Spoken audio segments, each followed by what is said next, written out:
I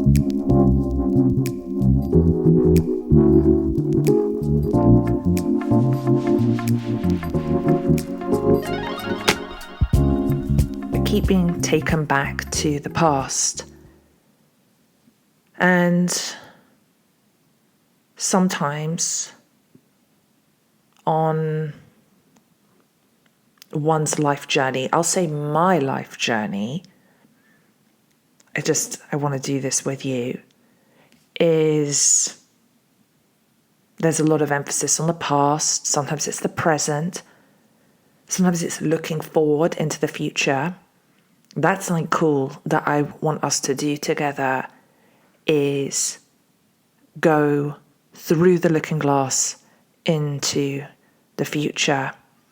But I feel, or I have this sense from spirit that is saying, Joanna, look, before you go to that place, you need to address some things from the past. And I want to say, oh my gosh, I have addressed so much in my past. I've done so much introspection. I've worked on myself so much. And I've done this professionally too, where I've held space for others for now, 25 years, helping other people with this stuff. And I need to go back and look in the past. And I always say, I'm the eternal student. And so here I am, learning again. So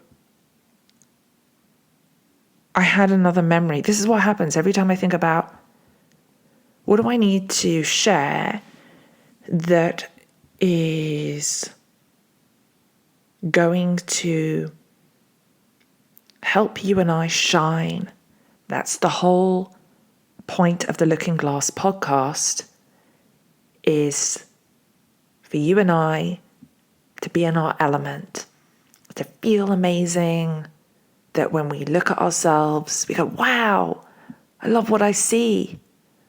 And with that energy, with that grace, that we get to help other people and we get to enjoy life.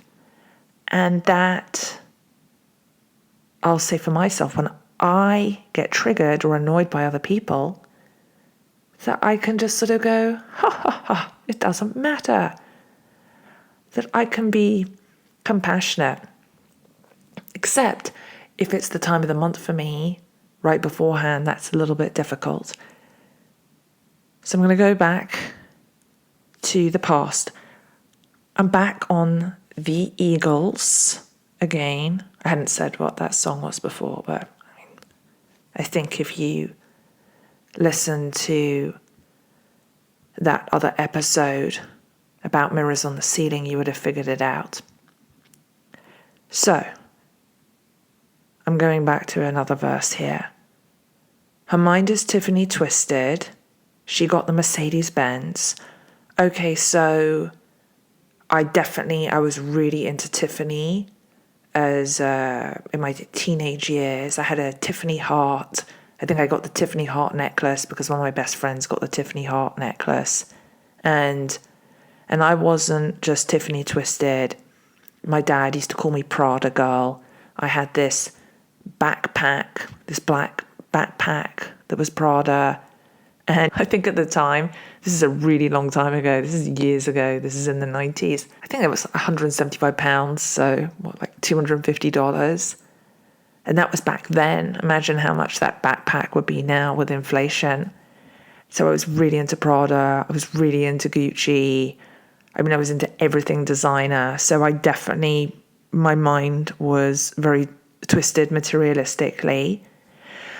I didn't get the Mercedes-Benz. My dad gave me a Peugeot 205 that was his girlfriend. That was my first car. And he'd got her the new GTI. Every time one of my friends, when I was 17, would go to get in the car, they say, oh my gosh, Joanna, you had an accident.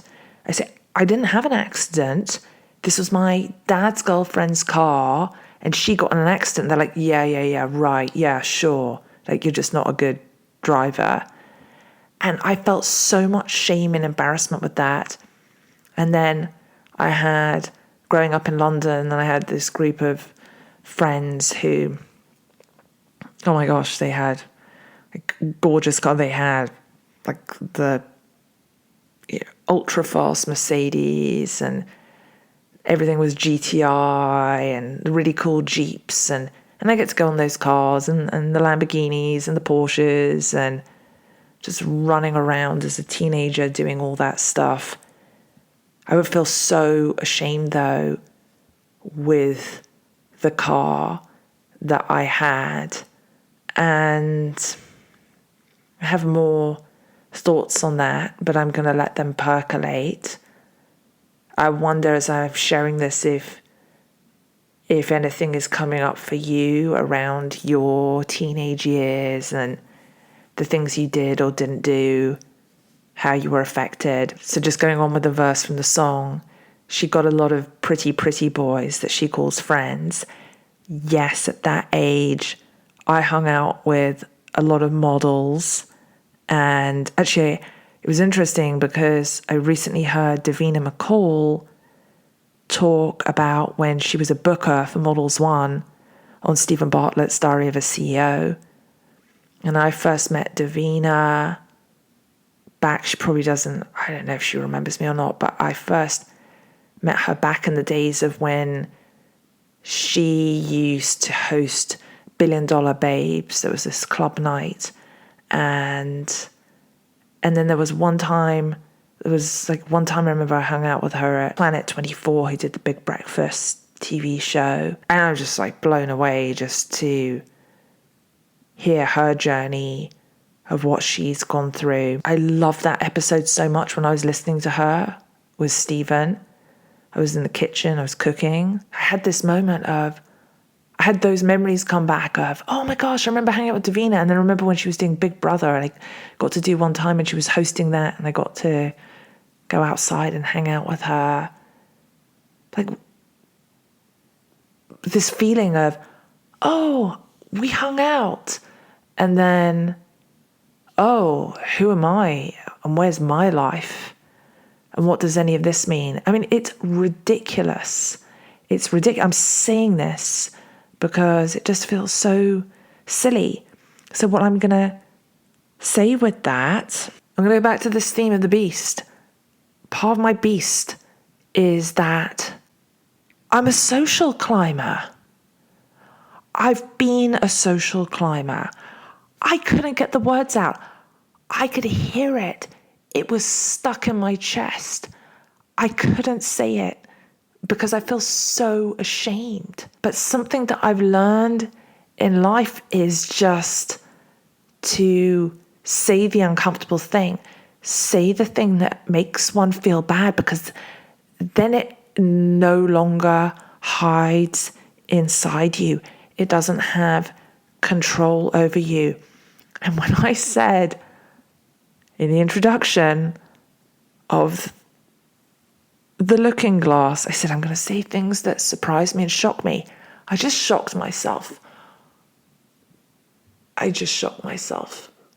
And probably because I think my head's going, oh my gosh, what are people going to think?